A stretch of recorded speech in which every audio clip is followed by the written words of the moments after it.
brought to you by ITIL series.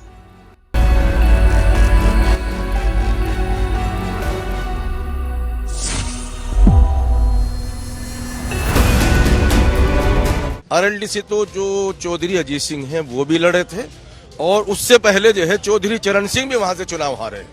Chaudhary चरण सिंह भी वहां से चुनाव हारे, चौधरी अजीत सिंह भी वहां से चुनाव हारे हैं। कैंडिडेट ना 2022 में थे ना आज हैं। उस समय दोस्ती टूट गए तो आप कह रहे हैं कुछ नहीं है उसके पास, 9 विधायक उनके पास है। जनता पार्टी ने धोखा देना शुरू कर दिया। राज्यसभा का लालच दिया, राज्यसभा नहीं दी। 2 सीटों पे 7 हम दे रहे थे, 2 पे फैसला कर लिया। वहां समग्र राष्ट्रीय लोकदल खत्म हो चुकी है। आने वाले समय में जयंत चौधरी का नाम लेवा कोई नहीं रहेगा। उत्तर प्रदेश में लोकसभा चुनाव को लेकर सियासी चालें बिछाई जाने लगी हैं। ऐसे में समाजवादी पार्टी के सामने पश्चिमी उत्तर प्रदेश जो उसका गढ़ कहा जाता था, वहां पर उसको अपनी किलेबंदी करने की जरूरत पड़ रही है। वजह, पश्चिमी उत्तर प्रदेश में समाजवादी पार्टी के सहयोगी दल आरएलडी ने दोस्ती तोड़ दी है, बीजेपी के खेमे में चली गई है। हमारे साथ बात करने के लिए पश्चिमी उत्तर प्रदेश के तमाम जो नेता हैं, जो आज अखिलेश यादव के साथ बैठक में मौजूद थे पश्चिमी उत्तर प्रदेश में। पहले तो ये बताइए कि पश्चिमी उत्तर प्रदेश से, मुजफ्फरनगर से किसको आप लोग प्रत्याशी बनाने जा रहे हैं? यहाँ मुजफ्फरनगर लोकसभा से हरिंदर मलिक जी हैं, बहुत मजबूत आदमी हैं, वो प्रत्याशी हैं, उनके नाम का ऐलान हो गया है। जी, जीत पाएंगे? आरएलडी छोड़ करके चली गई। आरएलडी से तो जो चौधरी अजीत सिंह हैं वो भी लड़े थे और उससे पहले जो है चौधरी चरण सिंह भी वहां से चुनाव हारे। चौधरी चरण सिंह भी वहां से चुनाव हारे, चौधरी अजीत सिंह भी वहां से चुनाव हारे हैं। हरिंदर मलिक इतने मजबूत आदमी हैं और जितनी भी बिरादरियां हैं वो हरिंदर मलिक के साथ हैं। हम वहां बहुत आसानी के साथ चुनाव जीतेंगे। आप लोग पश्चिमी उत्तर प्रदेश से आते हैं, क्या पश्चिमी उत्तर प्रदेश में आप लोगों को लगता है कि बीजेपी से मुकाबला कर पाएंगे? वहां पे संजीव बालियान जैसे हैं, कैसे लड़ेंगे, कैसे किलेबंदी करेंगे? आप देखिए, हमारे यहाँ अभी विधानसभा चुनाव हुआ, हमारे यहाँ 9 विधानसभाओं में हमने 8 विधानसभाएं जीती। उसके बाद हम दोबारा चुनाव हुआ। आरएलडी लेकिन साथ में थी ना? आरएलडी साथ थी, लेकिन कैंडिडेट जितने भी लड़ाए गए, जो भी कैंडिडेट लड़ाए गए, उन्हें हमारी मतदाताओं का ज्यादा अधिक मत मिला। हमारी पार्टी हर विधानसभा पे 5 से 10 हजार वोटों से ऊपर जीती। साइकिल के सिंबल पे भी हम चरथावल लड़े, हम चरथावल जीते। अगर हमारे पास वहां साइकिल का सिंबल होता हम उस पर भी जीतते। और रही बात लोकदल की, लोकदल का तो आपको पता ही है, वो आते जाते रहते हैं और उनका मिजाज है। अब हम लोगों ने उनके पास कल तक आपकी दोस्ती थी, तो वो जो है आप लोगों को नहीं लगा कि आते जाते रहते हैं, विश्वसनीय नहीं है?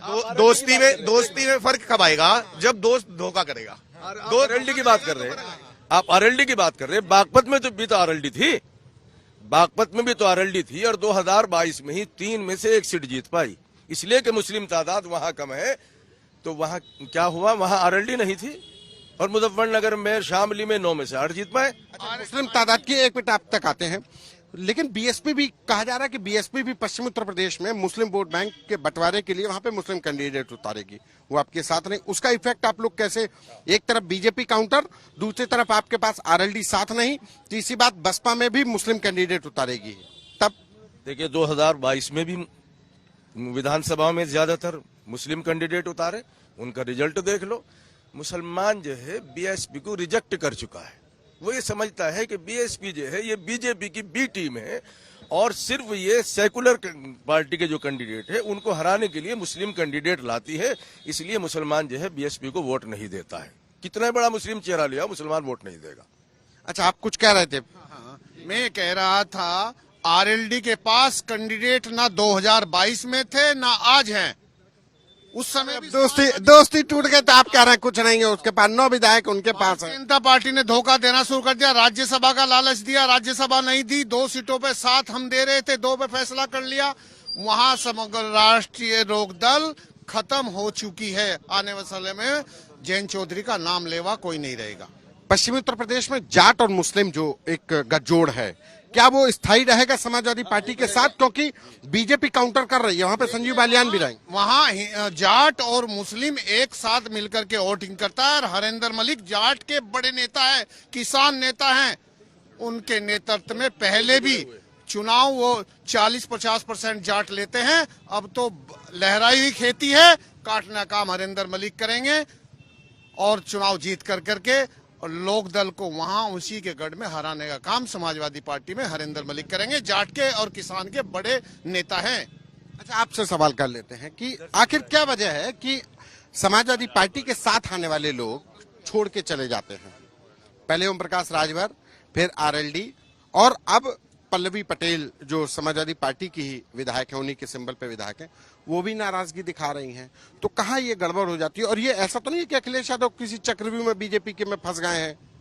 देखिए, मैं समाजवादी पार्टी का जिला महासचिव हूँ जनपद मुजफ्फरनगर से। आज हमारी बैठक थी, मुजफ्फरनगर के लोग सभी यहाँ उपस्थित थे।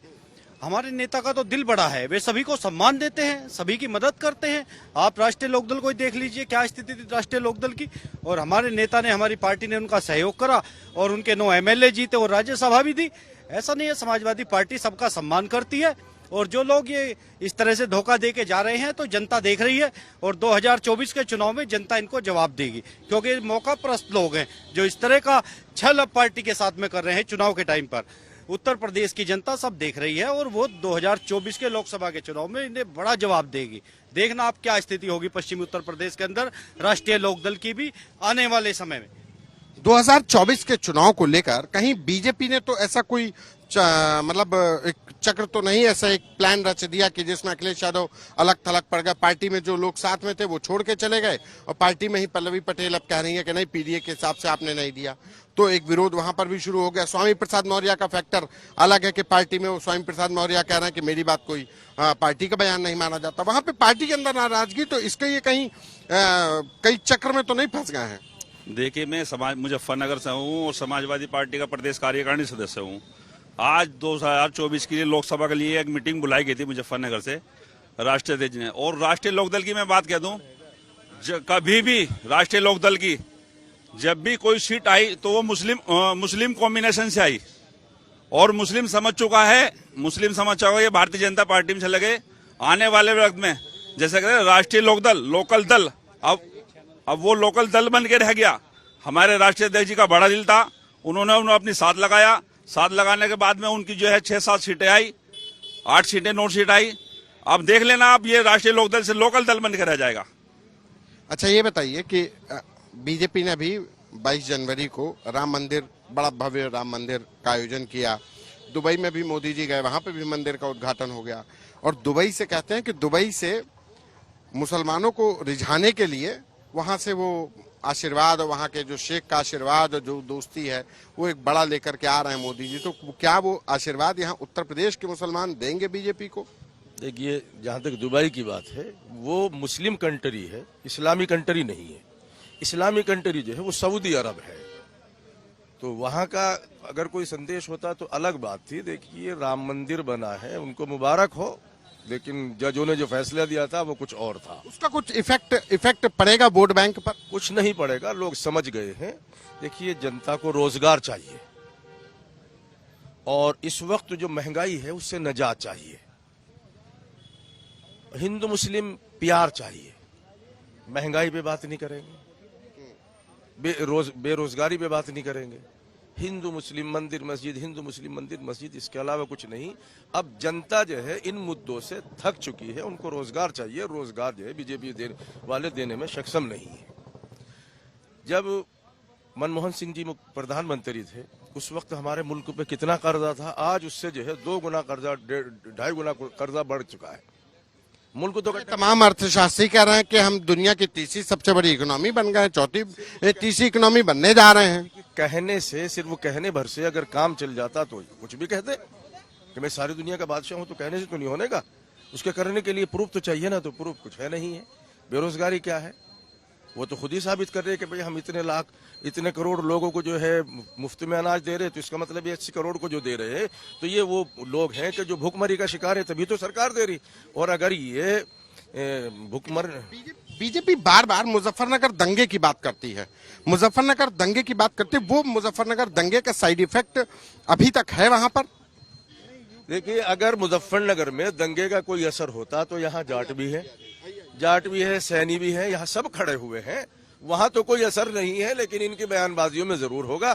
मुजफ्फरनगर में जाट मुसलमान, हिंदू मुसलमान आपस में ऐसे प्यार मोहब्बत के साथ रहते हैं, जैसे पहले रहते आए थे ऐसे फिर रह रहे। वहां तो आपस में किसी तरह की कोई दिक्कत है नहीं, एक दूसरे के यहाँ आते जाते हैं, देर सवेर किसी वक्त भी चले जा, किसी को एक दूसरे से कोई डर और खौफ नहीं है। आज अभी बैठक थी, आपके अध्यक्ष जी ने ली है बैठक, तो बैठक में कहाँ से जिलाध्यक्ष? मुजफ्फरनगर से। मुजफ्फरनगर से। ये बताइए तो फाइनल हो गया कि कौन लड़ रहा है चुनाव? हाँ, हरेंद्र मलिक के नाम पर सहमति की है राष्ट्रीय अध्यक्ष जी ने। तो हरेंद्र मलिक चुनाव जीतेंगे? अच्छा चुनाव होगा, फाइट में चुनाव होगा। और इसलिए होगा कि हमारा गठबंधन आरएलडी के साथ था। पिछले विधानसभा के टाइम में 22 में भी गठबंधन था। 22 में हमारे कारण उनकी 9 सीटें जीती थी। उससे पहले उनकी केवल 1 सीट थी, वो भी उनका विधायक चला गया था। समाजवादी का गठबंधन होने के बाद उनके 9 विधायक जीते। अब उनको 7 सीट देनी थी, लेकिन उन्होंने 2 सीट पसंद की। जिन नीतियों को लेकर के, जिन कार्यक्रमों को लेकर के चौधरी चरण सिंह जी ताउम्र संघर्ष करते रहे, आज वो उसी बीजेपी की गोद में जाकर बैठ गए। बीजेपी ने चौधरी चरण सिंह को भारत रत्न दे दिया और जयंत चौधरी कह रहे हैं दिल जीत लिया। मैं वही बता रहा हूं, कहाँ चौधरी साहब हमेशा आम आदमी की लड़ाई लड़ते थे और कांग्रेस से समर्थन केवल इसलिए नहीं लिया गया था जब सरकार बन के प्रधानमंत्री पद से हटे कि समर्थन आपने दिया है, हमने लिया नहीं। और उनका पोता आज केवल 2 सीटों पर सिमटकर गठबंधन को तोड़ रहे हैं। जनता उसको चुनाव में जवाब देगी और हरेंद्र मलिक की जीत मुजफ्फरनगर से साबित करके ये साबित करेगी कि जयंत का निर्णय पूरी तरह से गलत था, किसान विरोधी था। तो ये जयंत चौधरी में इतनी कमियां, आरएलडी में इतनी कमियां आप लोगों को अब नजर आ रही हैं? पहले राष्ट्रीय अध्यक्ष को नहीं कहा कि ये जो है विश्वसनीय नहीं है। अजीत सिंह भी इसी तरीके की राजनीति करते रहे, इन पे ज्यादा भरोसा मत करिए। आपने अध्यक्ष जी से नहीं कहा कि ये विश्वसनीय नहीं है, भाग जाएंगे? अध्यक्ष जी का दिल बड़ा है। नेताजी ने, मैं आपको पुरानी बात बता रहा हूँ, 89 में नेताजी मुख्यमंत्री हुए, मुलायम सिंह जी 17 मंत्रियों के बल पर 18 महीने सरकार चलाई थी। लेकिन अजीत सिंह को शामिल होने के बाद जनता दल में उनके लोगों को शामिल मंत्रिमंडल में नहीं किया गया था। ये मुलायम सिंह जी की कल्चर थी। अखिलेश जी का मन बड़ा है, उन्होंने ये जोड़ते हुए कि हमारे ही परिवार के संबंधित है, एक ही विचारधारक हैं, इसलिए जोड़ करके पिछली दफे विधानसभा में गठबंधन किया था। केवल चूंकि हम जीत रहे थे, हमारी सरकार बन रही थी, अगर बीजेपी हमारे ज्यादातर विधायकों को न हराती थोड़ी थोड़ी वोट से, तो हमारी सरकार बन रही थी 22 में। लेकिन जयंत चौधरी पे भरोसा करके गलती कर दी ना अखिलेश यादव और समाजवादी। गलती हुई है, इसलिए बैक करके आप अपने बल पर लड़ेंगे और मजबूती के साथ जो है उसका साबित करेंगे। मान लीजिए तो दल बदलते रहते हैं जयंत चौधरी, फिर आ गए अगर समाजवादी पार्टी के पास के, फिर हम आपके साथ हैं, तो आप लोग अखिलेश जी से कहेंगे कि अब जयंत का पहला ही कदम है ये, तो दोबारा कदम में आएंगे तो ले लेंगे? नहीं, अब नहीं। अब आज माननीय अखिलेश जी ने मना कर दिया है कि आज के बाद अखिलेश से किसी तरह की कोई बात नहीं होगी। नहीं, वो तो राजनीति में तो कोई दुश्मन कोई दोस्त नहीं होता है, लेकिन अगर कल के दिन जयंत चौधरी आते हैं तो आप लोग ऐतराज जताएंगे कि नहीं अब इनको न लो? अब बात नहीं होगी। नहीं, आप लोग बात करेंगे। मान लीजिए हम कह रहे हैं कि 1% भी बात होती है, तब आप क्या? राष्ट्रीय अध्यक्ष जी ने मना कर दिया कि अब पूरी तरह से समाप्त, अब कोई बात नहीं करेंगे। हरेंद्र मलिक कैसे जीतेंगे? संजीव बालियान वहां पर हैं, संजीव बालियान है, मोदी जैसे एक बीजेपी के पास है, वहां पर 1 मिनट, वहां पे उनके पास माइक्रो मैनेजमेंट है, पूरे जो प्रचार के लिए एक पूरा बहुत बड़ा उनके पास जंबो जेट है स्टार प्रचारकों का। आपके पास कैसे लड़ेंगे? प्रशासनिक तंत्र आप लोग आरोप लगाते हैं कि वो भी उनका दुरुपयोग करते हैं, तो वो इस सब से कैसे लड़ पाएंगे? क्या रणनीति कुछ बनाई है कि सिर्फ हरेंद्र मलिक जाट नेता है इसलिए उतार दिया?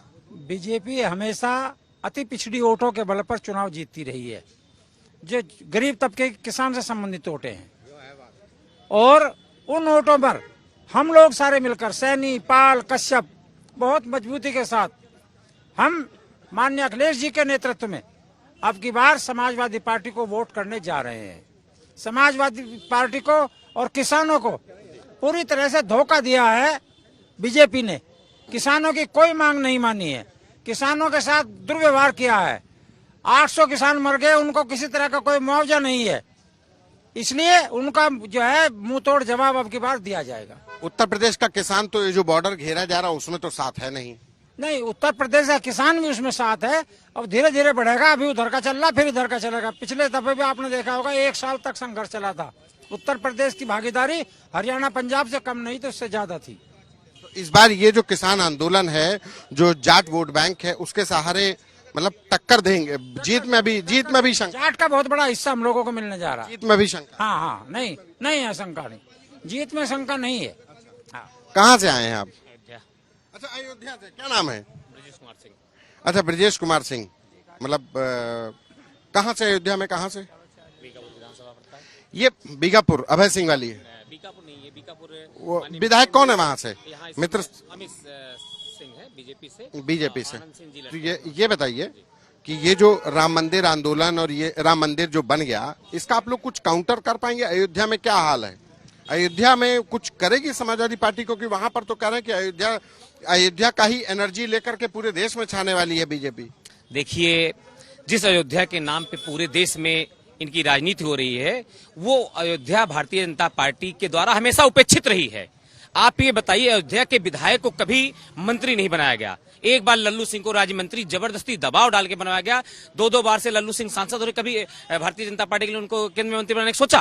तो अयोध्या हमेशा उपेक्षित इनकी नजर रही है। अयोध्या का जो भी विकास हुआ समाजवादी पार्टी की सरकार में तेजनारायण पांडे माननीय मंत्री जी और अखिलेश यादव जी के द्वारा अयोध्या का पूरा विकास हुआ है। अयोध्या के लोग, मुजफ्फरनगर में जो आज हरेंद्र मलिक जीत रहे हैं, क्या इसका इफेक्ट अयोध्या की एनर्जी से बीजेपी वहां जीतेगी? और वहां पे जाट और जो जाट वोट बैंक है उसका कितना लाभ होगा? क्षत्रिय हूं और मैं दावा करता हूं कि समाजवादी पार्टी अयोध्या जीतने जा रही है। भारतीय जनता पार्टी अवधेश प्रसाद जैसा एक कद्दावर प्रत्याशी समाजवादी पार्टी ने वहां पर दे दिया अयोध्या में। तो जब हम अयोध्या जीतने जा रहे हैं तो पवन पांडे की बात कर रहा हूं, तो पवन पांडे अपना चुनाव हार गए। देखिए, भारतीय जनता पार्टी के लोग लुभावन वादे करते हैं, झूठा प्रपंच रचते हैं। इस बार अवधेश प्रसाद जैसा हमारा लोकसभा प्रत्याशी है, जिसको पीडीए का पूरा तो उसका समर्थन है ये, और सबसे ज्यादा सवर्ण वोट अगर मिलेगा तो अवधेश प्रसाद जी को मिलेगा वहां पे। ये तमाम लोग हैं जो आज पश्चिमी उत्तर प्रदेश में जो समाजवादी पार्टी की जो बैठक थी उसमें शिरकत करके आए। राष्ट्रीय अध्यक्ष अखिलेश यादव ने मुजफ्फरनगर सीट से समाजवादी पार्टी के प्रत्याशी के तौर पर हरेंद्र मलिक का ऐलान कर दिया। और इसी के साथ लगता है कि समाजवादी पार्टी को अपनी किलेबंदी मजबूत करनी होगी, क्योंकि बीजेपी के साथ संजीव बालियान है, वहां पर प्रधानमंत्री नरेंद्र मोदी जैसा एक बड़ा कद्दावर है, और उससे कैसे निपटेगी समाजवादी पार्टी, राहें आसान नहीं। कैमरा पर्सन गौरव के साथ संतोष कुमार, यूपी तक।